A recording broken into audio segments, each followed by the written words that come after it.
We'll start now. Om Ganganapte Namaha, Gangurabhyo Namaha, Om Aim Saraswatyai Namaha, Om Namo Bhagavate Shivanandaya, Om Namo Bhagavate Vishnudevanandaya, Om Sahana Bhavatu, Sahana Bhunaktu, Sahaviryam Karavavahai, Tejasvinavadhitamastu ma Vidvashavahai, Om Shanti Shanti Shanti. Om Peace, peace, peace. Sadhguru Shivan Maharaj ki jai. Om Namah Shivaya. So, good evening, everyone. Welcome to this talk, Renewal of Our World, which is done in cooperation, association, and great friendship with the center called Love Integration. And this center is a beautiful center, Long Beach. It's guided by Liz Osita. So we made this little idea to talk a little bit about modern times, about the coronavirus time. I know that we're all affected greatly by it. The world is affected. And I just wanted to do a little analysis today of what I think is the cause of where we are, and perhaps also to suggest a few ideas which are not uncommon and which is not something you don't know, but just to kind of bring everything together.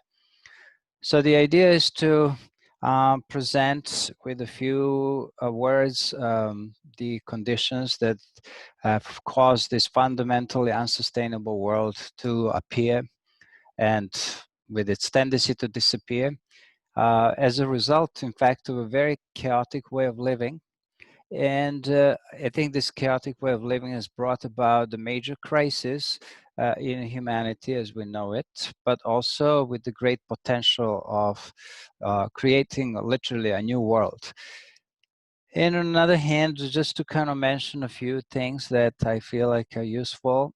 And today I will concentrate just simply on where we are right now, why we are here. Some simple kind of approach to it, nothing overly complicated. So you all know about the concept of Avatara, right? Avatara in Sanskrit means that which descends, meaning that which takes an incarnation or an appearance of some kind, meaning not just any, but it means an appearance of the divine in some form or the other. So avatarati in Sanskrit means to descend, to cross over. So whenever there is a major crisis in consciousness, meaning in the world, particularly in humanity, there comes an appearance of what we call an avatara.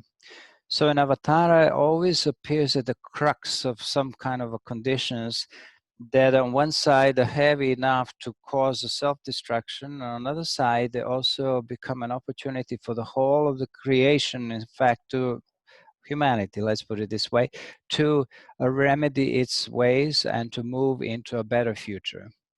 So this avatara, which you probably know from simply names of Krishna, Rama and all that, is not limited to this kind of incarnations.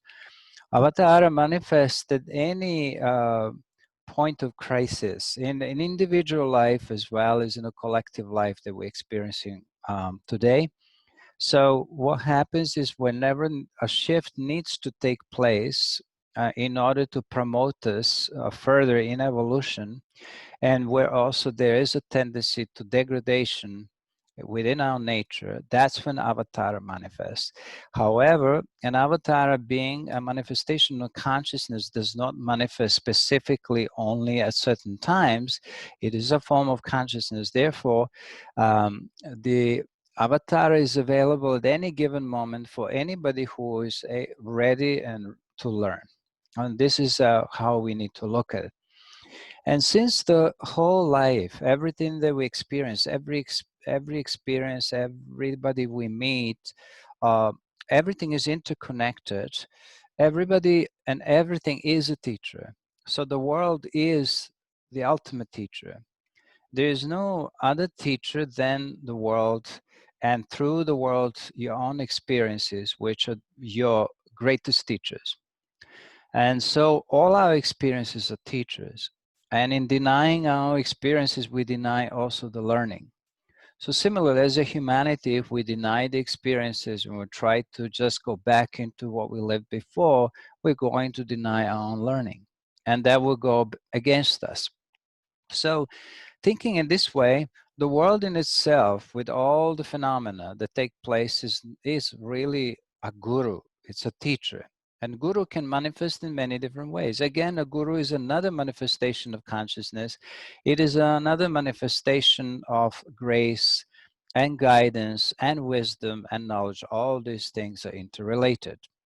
So, having introduced this concept of Avatara and Guru, we come to a conclusion that the time now that we live in that has been deeply affected by the coronavirus is actually nothing but thinking that coronavirus in itself is a guru, is a teacher.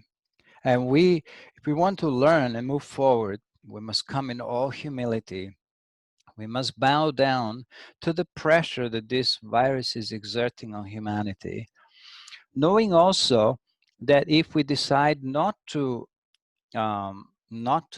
move in a direction of greater humility and greater learning, we're going to have another learning which is going to be even harder. Why I'm saying this not to frighten anybody, but we know how things work. It is like in a life of an alcoholic who gets some kind of a signs that he or she should change their life, and we better stop drinking that or taking drugs or doing anything that is not good for our health. We get one warning, one sign, we get some minor kind of inconveniences, but then sometimes what may happen is that the nature itself may decide that the life is in that particular embodiment is finished and it doesn't want it anymore. This is how the guru works anyway, and it's all for our growing. It's not like we don't need to think, we should never think that the life in any case, nor does the nature, ever work in terms of pure punishment. Everything is meant to bring us to somewhere else. So you see, growing and evolving individually, collectively, is a wonderful opportunity for us to ask questions. And in fact, to grow and to evolve, you must ask questions, such as what are the causes of these things? What are the consequences of those things? What is the cause of joy on one side, and what is the cause of suffering? And there cannot be some out of this world causes. I mean, there may be in terms of karma and all that, but we're not discussing it today. So we must ask questions also about what is life? What is the purpose of life? And so once we start asking these questions, we initiate some deeper inquiry within us, and we're ready to change and transform. That will be, of course, something that we also have to do. But anyway, this is how we have to approach these times. So having identified coronavirus as a guru, or we could say that Avatara, the manifestation of that consciousness, is a great teacher and purifier at the same time. The question is now, what is it that we are called to do? For example, personally, what each one of us is called upon to change, to make some kind of corrections, to give of thou gifts. What should we do individually, socially, collectively, or even we can say globally? What are we ready to offer into this fire of transformation, which is what we're called upon to do?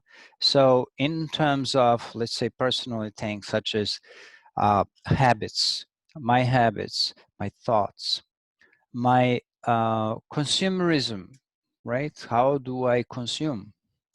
My relationships, my understanding of family, how do I relate to that? What is a family? Because the family structure is the unit of this creation. I mean, it's of a healthy life. We must have a family. If we don't have a family structure, we have nothing left. Then I think, okay, what about all this excessive traveling that people do? You know, we're not talking about the traveling in need, traveling for something specific, but we're talking about the excessive movement, right? That is just, you know, we know how many people, and maybe including us, we're going from one place to another, one place to another, one place to another, just for what? And okay, sometimes we can justify some of it. There's a great mobility in the world, which is obviously part of the problem, perhaps part of some people's needs. But I personally examined that. Up to about two years ago, I traveled everywhere. Then I said, you know what? I'm going to be local and organic. And sometimes I will travel, but not all the time, you know? And so I think like this, what are my own contributions to unsustainability? To this life that's become so imbalanced. And then I also think, okay, what is my relationship with all different forms of energies? For example, money is a form of energy. How do I relate to money? What do I do? So all these wonderful things, you can make a little diary, and you can create your little introspection list. In fact, I advise you to do that in an Excel sheet, a Word sheet, whatever. Questions that you must answer every day. Did I live today in harmony with nature? Did I eat in harmony with nature? Did I eat what is local? What is good for me? Did I sleep on time? Did I wake up on time? And of course, you're going to be baffled by the paradigm that's been created for us, or by our own karma also, you can say, that requires you to work 10 hours a day and have never time for joy, never time for this. It's always, everything has become just doing one thing. Then when you finish that one, you ask yourself, what next should I do? As if the acting and the doing is the only form of life. What about being? What about being, you know, being joyful? What about just being around people that you love, or by yourself in your silence and all that? Is it really that much against the laws of life that we cannot take time to take care of our bodies, that we cannot sometimes meditate, sometimes sing the songs to God, sometimes sing to nature, go and harvest something and pick up some fruits and things? You see, all these things have become only adjectives for people who are kind of disconnected from a real life where the money has to be made and the stock markets have to be kept alive and strong and all that. All these questions are very good to be asked now. Perhaps you may be not the right audience because you're like too transformed. But I guess when we all think together like this, and I will hopefully come up with something that is, you know, useful here, and we can share it. The idea is to share it with our brothers and sisters, our, you know, partners, friends, whoever you have in your life. You know, you may not need to talk to the animals around you, cats and dogs. They understand this much better than we do. Okay, so this is the idea of this workshop. Now, since I'm asking myself these questions, I also am asking myself, okay, so what is the methodology that I should use to affect some of this transformation, right? What is the best way? So you realize now that without the spiritual life, there is no a balanced life. There is nobody who is living in a material world which is completely balanced. They may look balanced from the outside, they may be decent people from outside, but without the spiritual striving, without understanding what the real source of true joy is, without understanding that nature is the mother, is the Shakti of that, what we call God, right? We cannot actually make the right adjustments, but we cannot force people to lead a spiritual life. But maybe what we can do, we can remind them that they should take care of their bodies, they should take some rest, they should eat better food. So if you have somebody around you, you know, around you in your family or something, and obviously they're not meditating, they're not holding the japa mala, they're not repeating mantras, they're not doing asanas, postures, yoga, and all these things, it may look weird. You know, this is the way to awaken them to spirituality, by simply asking them to take care of their bodies first, then maybe minds. And everybody in the depths of their hearts have some kind of a craving for more balanced life, or some more peace and everything. Isn't this everybody's Now, the realization that in spite of all the problems that have come up with the coronavirus, literally, this, you know, collapsing the whole paradigm of what we have, some great things have come up too. All of a sudden, we have time to make a meal. All these empty kitchens in New York City, they've been used now greatly, right? Everybody's at least burning a dish here and there because they haven't used the kitchen in so long. You'll find these wonderful things are happening. People are spending some time with their families, with their children, and they're having a good fight sometimes, but it's a good step forward, right? We've forgotten how it looks like to live with another person because we only see them in the evening or early morning on a weekend. So all these wonderful things are there. Now, the question also that we have to ask is that will we have the will, the love, the wisdom that is necessary to affect the change?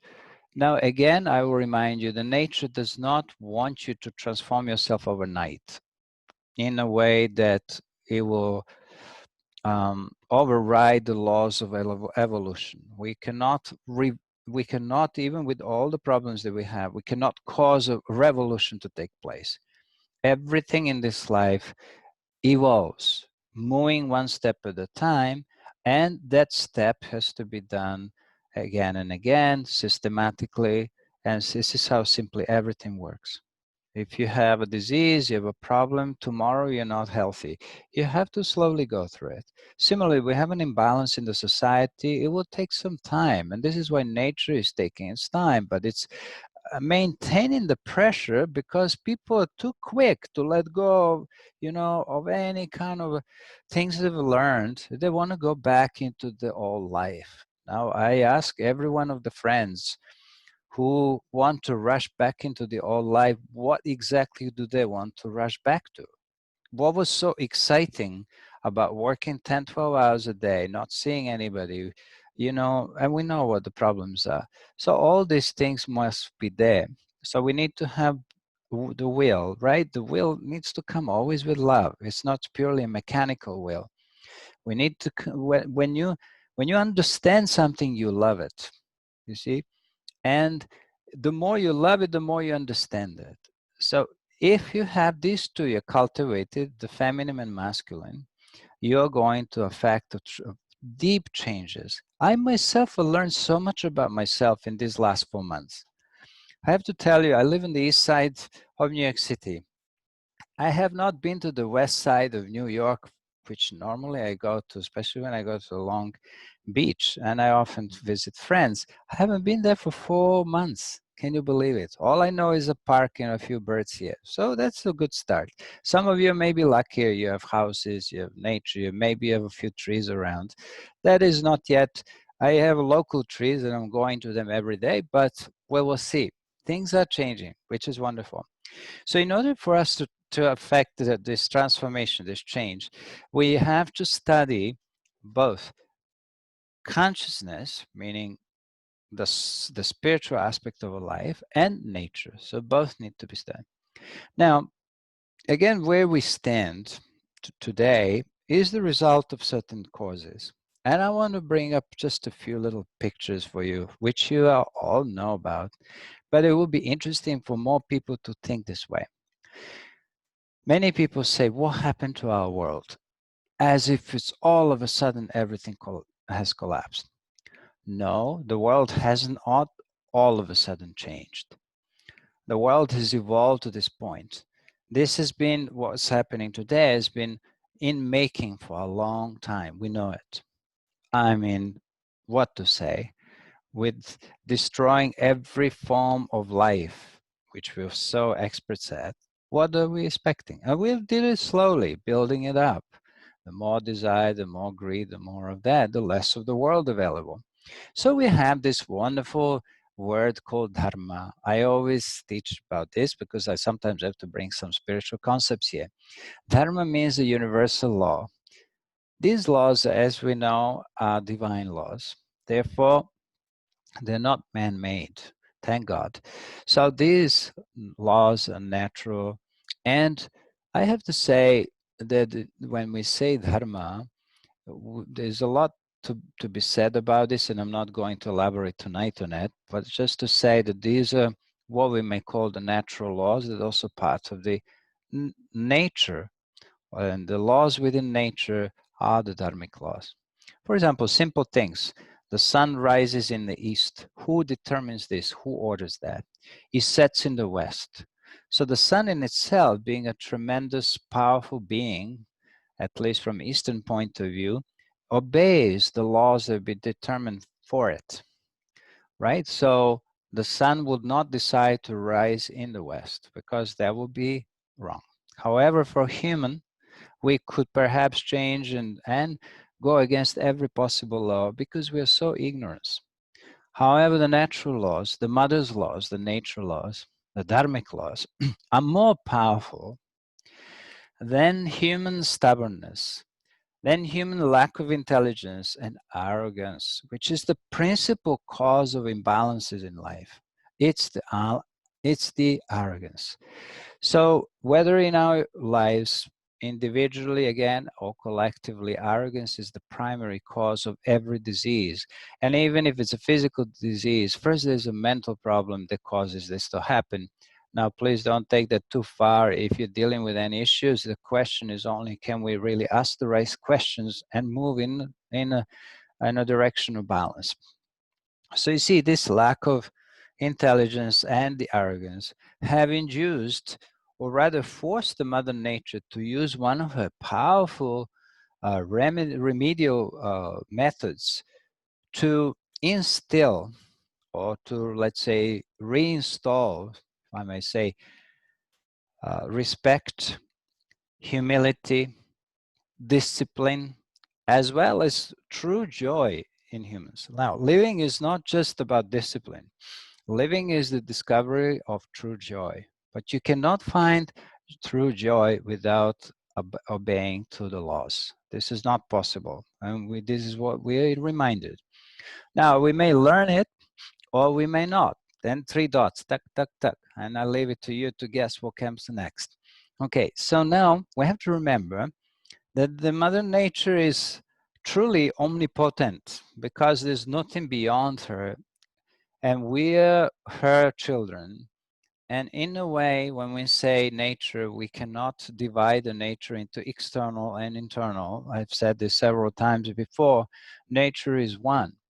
We just appear to be external to it, but in reality, we're within it. Just like the, an embryon is within the omnium or within the mother's womb. It's like that. So are we. Now, I'll remind you that we appreciate nature. Most people do. We perceive her powers in her winds and beautiful storms and oceans and everything. Don't we see her beauty in everything? We see also her intelligence, right? So everything is run beautifully.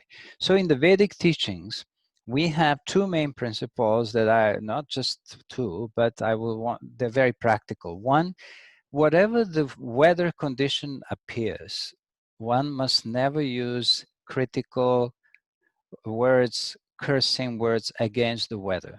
This is the one principle in Veda. Whether it's the wind too strong or the hot is strong, so we don't say, what a nasty storm that was, what a monster storm. This is a modern language of disconnected people from nature, right? So one principle. Second principle, we must also admire and respect the food that we have in front of us. So it is also, we're also advised to never say anything against the food. We must never say this food is terrible, this is like this, I don't like that. Okay. So these are 2 things, if you remember, you'll be fun because you will start to feel. See, just as you enjoy the breeze of the wind, you can also enjoy the storm, provided that you're out of its way. Okay, I'm not saying every storm can be enjoyed if you're in the midst of it, but if you understand that the thunder is necessary, lightning is necessary, storm is necessary, sunshine is necessary, it is not me who is determining what needs to be done.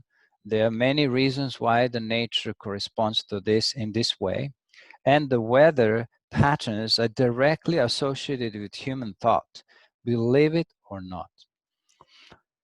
You probably know that there are mantras that are used in India and Tibet and different places in order to alter the weather, but only according to the law. So we cannot just do this because we wish to do that. Just as the Mother Nature is powerful in her ways, in her manifestations, right, that we admire, so also she is equally powerful in her ability to discipline, to regulate, to make her children obey her laws. Not because she is a dictator, but she just says, you are me, so you can't work against me. You cannot live without nature. So what are you trying to do? So she is on one side like a Mother Durga, very protective, right? And she's a Mother Lakshmi. She's the mother of abundance and health and good things, everything we can possibly think. But sometimes she can become as terrific and destructive as Mother Kali. And this coronavirus has given us some little idea what it may look like. So anyway, I will remind you, when a person is sick, right? What does the nature do? She kind of reprimands us a little bit. She admonishes us. And so in this way, she actually educates us how to regain the balance and how to regain our health and happiness. Initially, it looks like it's a punishment. You get the fever, you get sickish, you don't know what to do. You say, oh my God, this is ruining my whole week and I'm not able to do all the things I love to do. But then she said, hey, you've been eating wrong food. You've been going to sleep at the wrong time. You've been doing this and that. You've been thinking negative thoughts. And now I'm just making you like, stay put and think and change your ways. That's what she does. See, the Mother Nature is the ultimate redeemer, in a way. What does she do? She redeems us and she protects us from self-destruction. And if we look at it that way, we will find that she's an incredible mother. Okay, so I believe that the illness that we experience individually and collectively is the crystallization of an error in our thinking, in our judgment. And it is a tangible sign of a lack of a natural order or orderliness in our lives. So if we live out of order with nature, then, we're done. A simple thing is like this. You're hungry, what should you do? You should eat. Sometimes you're hungry and you can't eat because maybe you mistimed yourself, you're busy here and there, right? So, okay, sometimes we can obviously skip the meal. It's not a big deal. But if we do it regularly, something will get compromised in our system. There are people who cannot go to the bathroom because they're in meetings, There are people who cannot go to sleep on time because their heads are so overwhelmed with projects and everything. They always want to do another thing and another thing, another thing. So basically, in allowing this condition to arise, either through poor thinking, ignorance, or apart, we've done something wrong. So we have to think that way. To be healthy again, we must make obviously a change. We must start to do things right. So we have to learn to reestablish the orderly kind of existence that underlines and guarantees health, whether physically or mentally or, so again, personally or globally. Mother Nature understands and knows that all great catastrophes, great challenges that we're experiencing, originate simply from the uncontrolled mind of humans. You cannot hold responsible animals for anything because they do not have the intent of the will in a way the humans have. They don't have to have a sense of ethics because they're doing nothing unethically. Even if they eat another animal, they're not committing anything. No other form of life commits things wrong, but we're given some choices, we can do that. So all these uncontrolled conditions of the mind are the result of greed, lust, anger, fear, jealousy, and all these things. But the good news is nature is always happy to help. You see, any installment or investment of effort, of love, care, little wisdom, always pays back. The Mother Nature gives you some kind of a, how do you say this, when you put some money in, uh, she gives you something back. Okay. So she takes it, she rewards you. But sometimes our sickness, our understanding, the lack of judgment is so deep, deeply rooted, that she needs to use more powerful ways to awaken us, especially if we're talking about the collective things like this. So as you can see, I was trying to show you there's some laws of dharma, laws of connectivity, laws of integrity, laws of commonness, laws of preservation of life, in fact, have been broken. And there's a saying that one who protects the dharma, meaning one who follows the dharma, will be protected by dharma, and one who disobeys to it will be destroyed by dharma. This is how it just simply looks. So now I'm more practical. I want to share with you something very interesting. So I sit often in my kitchen, and I, you know, think, okay, what should I eat and what should I cook, like that. So I look at the table, kitchen, I look at the meal that has been made, and what do I see? I see an artificial world that we created in this way. All produce, even a single meal, seems to come from all over the world. Like, how strange. Think of your grandparents eating what we're eating today. I have chickpeas that come from Middle East. I got some almonds that come from California. And then I have some dates that come from Israel. And I use the olive oil that comes from Greece or Italy. And cheese, whatever you eat, it doesn't matter. I'm not using here any meat, but this is how it is. In a single meal, I have carrots that come from Texas, tomatoes that actually come from Canada, even though tomatoes cannot really grow in Canada, but they grow them in greenhouses.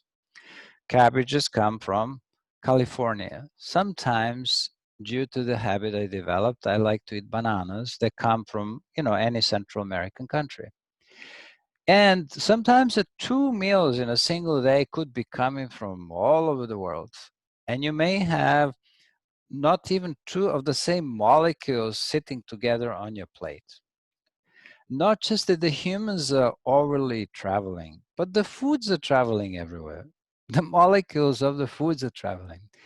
Carrots take a flight to come to New York. And then some other vegetables, poor vegetables and things, they're all transported. Needless to say about animals, I'm not going to even say that. So most of what we eat today comes from remote places. Often also it grows in one season and we use it during another, right? So either a food is consistently frozen or artificially preserved in order to be sealable, and that's one problem, just food. And you can think, okay, what can be helped here? I'm sure you have your answers already. Then I look at the room where I live in. Everything that is surrounded here, this light has come from China. Where else from? You have the nice wooden floor, maple floor. It's coming from Canada, but it was refurbished and varnished in China. Then it was shipped back, right? So how many miles does this put floor has to travel in order to come and end up being in Manhattan? So I think like that. I have a t-shirt that comes from Vietnam, and I have something else that comes from India. And yes, we want to help local economies. Is that really the way to help them? Even now, when the coronavirus was, this Cuomo, the government was complaining that they didn't, in New York City, didn't have the ventilators because they were all produced in China. So, in all that funny situation, which is not funny at all, we have one completely chaotic world that we created. Everything is going from one place to another. And we're contributing. It's not just some people outside, right? Not a single product almost is coming from a local factory. And the question would be, how much would really a t-shirt cost us here if it was produced in the US? You can answer that. So anyway, this is how it is. We are obviously living in one quite dramatic world. We have accepted this as a new norm. You know, the coffee we have in the morning comes from Colombia or some other place, or an orange juice that comes from Mexico or maybe from Florida. You may name it. And all the gadgets and things that we have are mix in reality. They are a mix of the different, I would say, chaotic thinking and influences that went like this around the world. Ask yourself, why is it cheaper to make things in certain countries and not here? There's got to be some deeper reason than that. I leave this to you to think about. But the question is also socially, when we look at that, I ask myself, where do I belong? Where is the family? Where are the three generations of family? I always talk about this. You have grandparents who don't exist anymore. They're not available to children. Parents are working all day long. Children are sent here and there. They're kept busy. They're driven in cars from one activity to another. They barely spend any quality time with their parents. And then we are surprised when the children are disconnected. They have no attention spans. They easily, you know, made addicts to games and different things and gadgets and God knows what. So you find that the generationally everything became desensitized, disconnected, and many people are simply lost and lonely also. And so there's still some light shining on. So we'll come to it. When I look at my own day, you probably know that most of the time I live by myself, I cook, I eat by myself, I do my laundry like everybody else. The way I connect, I call Sita and a few other people by call, by phone, and I bother you. And then, you know, I spend time on the Facebook connecting deeply. I count how many people liked my things. And then I work 10 to 12 to 14 hours a day in front of the computer. Sometimes I clean the house, which is wonderful. And sometimes I cook, which is great. So I don't spend much time outside, maybe maximum an hour. And I don't necessarily go to nature. I live in Manhattan because I have a park here that is local and I enjoy the park very much. So that's kind of for me, you know, equivalent to Alps and everything else. So I do have a wonderful picture of nature on my computer. So that's good enough for now. I am being honest. So this is very interesting. Probably many of you do that, the same thing.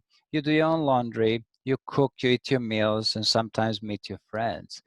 But in New York City, you can feel very lonely. I'm surrounded by 20 million people. And of course, unless you lived here and you grew up here and you have your buddies and everything, it's a little different. You know, many people's, as I said, many New York City kitchens are they're empty. They're like a little lifeless little things. They barely, anybody, you know, people are so busy they don't cook at home and they barely enjoy a cooked meal.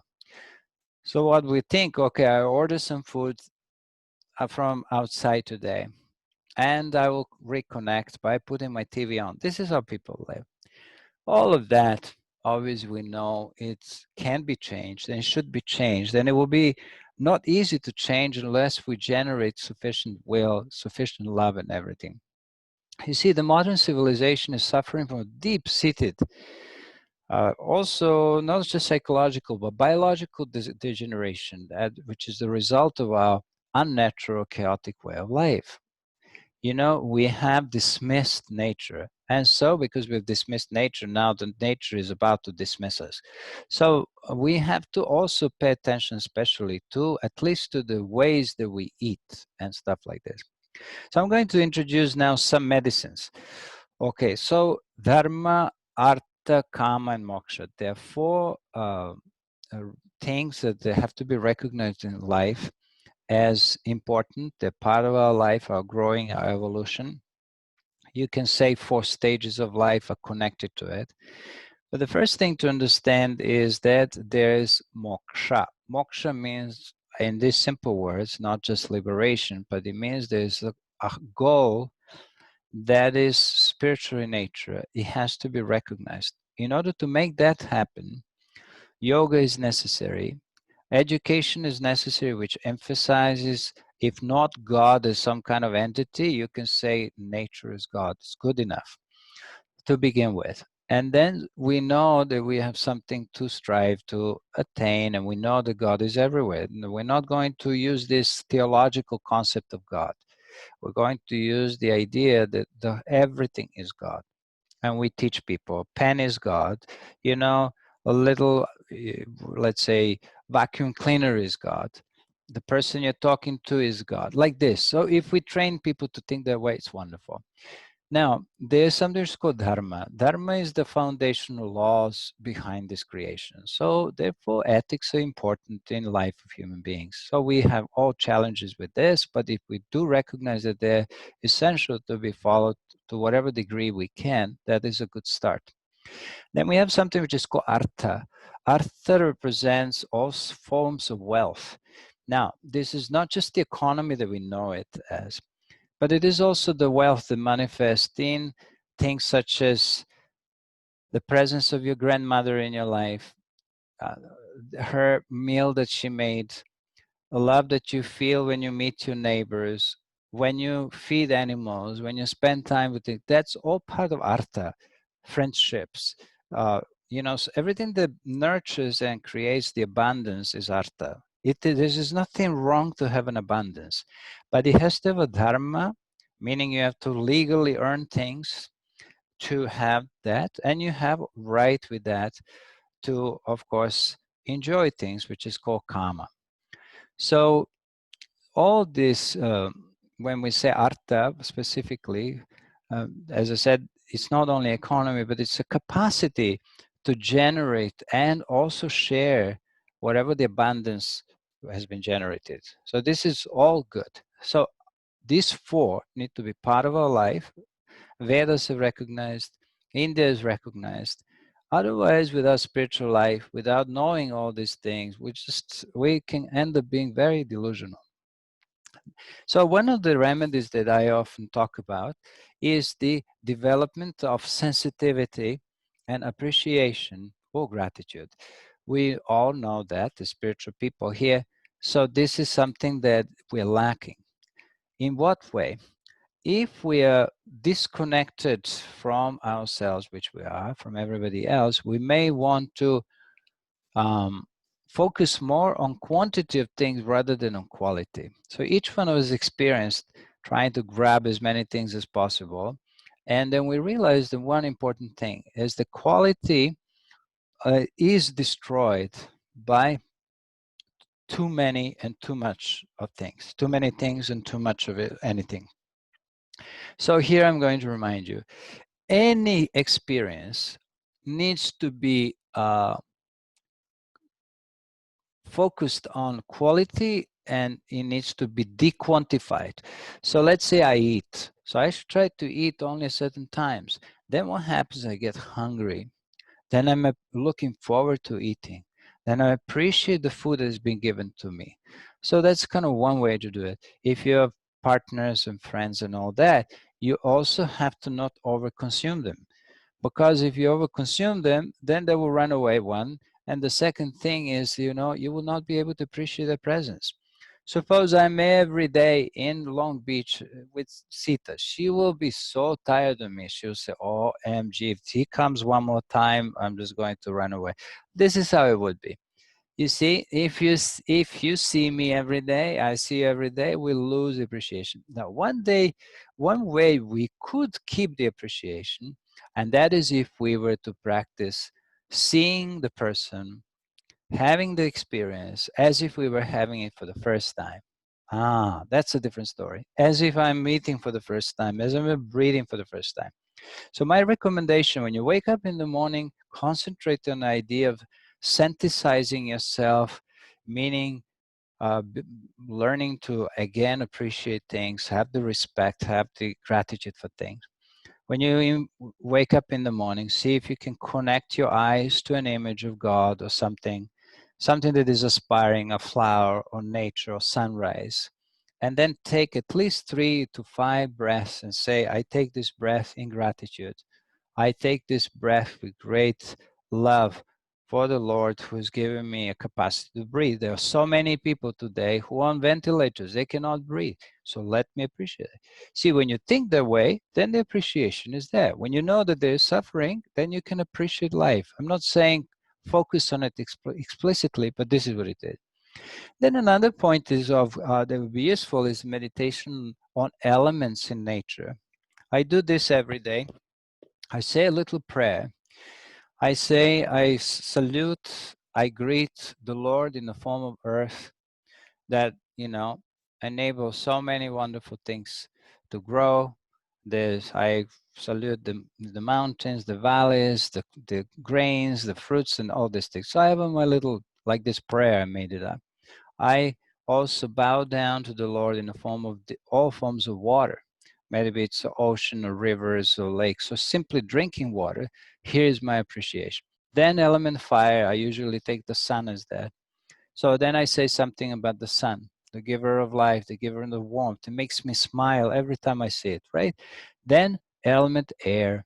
What is an element air? The breeze, the, all the forms of wind, and of course space. So that's what I do. You may more than meditate on it. There's something you can do with that too. So then I think, okay, the meditation on the presence of nature in me. How do I feel the wind, the sun, and all these things? See, there is a practice like this where you can learn to pay attention to the language of nature. So nature has her language. You do not need to be enlightened to start to learn it. Even if you feel you don't understand the language of nature, such as trees, shrubs, and birds and all that, it is not important. What is important is to open yourself to it.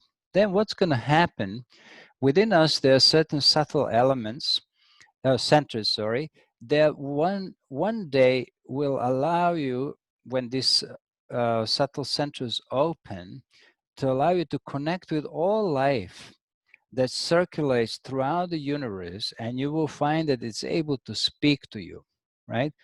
Because for everything that is alive, talks, and nature, which is alive, also speaks to us too. So there is a language of nature you can recognize even in your body. For example, a certain time of the day, you will find that you're hungry. Like first thing in the morning is around, not first thing, sorry, about 8 or 9 o'clock. That is the time, if you wake up early, that's the time you're going to feel great hunger. Why? Because in Chinese medicine, they will tell you, Ayurveda, Vani Devi Suzanne can contribute to this. There is a meridian, spleen meridian that opens up. So there is a teaching like this. If you eat when you're hungry, you will get the best of the food, even if food is not the best for you. Whereas if you eat when you're not hungry, even if you eat the best food, it's not going to benefit you. You see, so the timing, the rhythm are also important part of nature. So you have to listen to it. See, now the days are becoming shorter, no? So you can feel already a slight approach of that late summer. We're not yet there, but there's a tiny little whisper of it coming in. You can recognize it in birds, and you can watch the animals, what they do, and it's so wonderful. See, since nature speaks to us all the time, we can also learn to talk to her. See, the fact is that rocks, plants, rivers, mountains, stars don't understand the human languages per se. Again, it doesn't really matter. We're not talking about the language that we normally commonly use. In fact, in whatever language and whatever language you use, whatever words that you use with conviction and love will produce some vibrations that will affect other forms of life, or even if they're not visible forms of life, like rocks and plants and everything. So vibrations, it will create certain colors and waves that actually act on matter, and that matter will react. For example, if you hold a rock in a certain way, it will respond to it, whether you can read it or not, it doesn't matter. If you hold a piece of fruit before you eat it in your hands and you connect with this through your love, through your presence, that fruit will benefit you more than if you were just swallowing it fast without any understanding. So basically, it responds. Everything responds as if it has understood you, as a rock, this and that. So even if earth, water, and air, and soil, fire do not understand the physical words that we use, what the connection is that is created through our thoughts, feelings, and the strength we place in them. So these words do not remain without the effect. Okay, so these are the some of the principles. I think we can definitely continue with some more, but I will say one more thing here. It's very important for us to have hope. Okay, so for us in our world, we must have hope. This is not time to become hopeless, because it will totally deteriorate the situation. See, if you allow yourself to believe that your illness or the illness of this humanity is incurable, then there will be no hope left. So we will not be able to sum up the energy that is necessary for the investigation of this phenomena of coronavirus right now and the work that needs to be done. And if our drive is gone, we're defeated, right? So we have conceded the victory, so it's best to, it, then it would be better to stop living. So it's important to reignite the hope, right? So this is what I would say for now. There's so many more things that I would like to share with you, but here's another thing maybe just to add. I don't want to drop this call yet. We still have a few minutes. I want to also Sita to say a few words, but please forgive me. Let me just say this thing. Since a human being is a natural product of a natural environment, a human being must live in harmony and as close to nature as possible. To be healthy and happy, we must eat natural foods. This will be the revolution of these times. Start with food and exercise, yoga, and a little meditation. And you are already doing this, but now you want to start with deeper intention. And you want also your friends and whoever you is a little bit open. I call them sometimes the victims, the friend victims of yogis. They always put things are forced to eat well. They're supposed to exercise. And of course, if you force them, they will naturally not want to do it. So you have to be sweet. You have to know how to change people. Just do one class. Come on, try this meal. Okay, let's make a deal. I will have the ice cream with you if you try my brown rice. Like that, you can have sometimes. And then, of course, don't do that always, because you'll be eating ice cream all the time. But in the morning, you have to learn to welcome the visitors. For all of you who live near the ocean and open spaces, you must open your windows, turn off the AC, and just say like this, okay, you will awaken, and when you wake up in the morning, you will find the several visitors welcoming you. One is a breeze. Think of the breeze as the breath of nature, a breath of God. Then you will see some sunshine, some light. Think of it, that's the mother, that is the glance of your mother, Mother Nature, or Mother of Life. So like this, you will find that everything you notice is a sign of the presence of something grandeur, in fact, the God himself or herself. But for this also, as I said, we must eat naturally. We must eat grains. Grains obviously build the brain. That's the most important food that we're given up. Seeds, leaves, roots, all these things.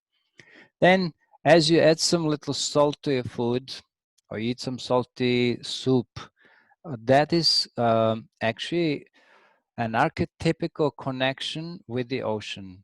It's a reminder of our briny, if you like to say, origin. Then like this what we need to learn. You know, we have to fight for getting the clean water and clean air and everything. So that's just like an important area for us to address also. Do remember the natural food is so important because it is a condensation or crystallization, or at least of three things: sunshine, air, and water. So it's the source of all life.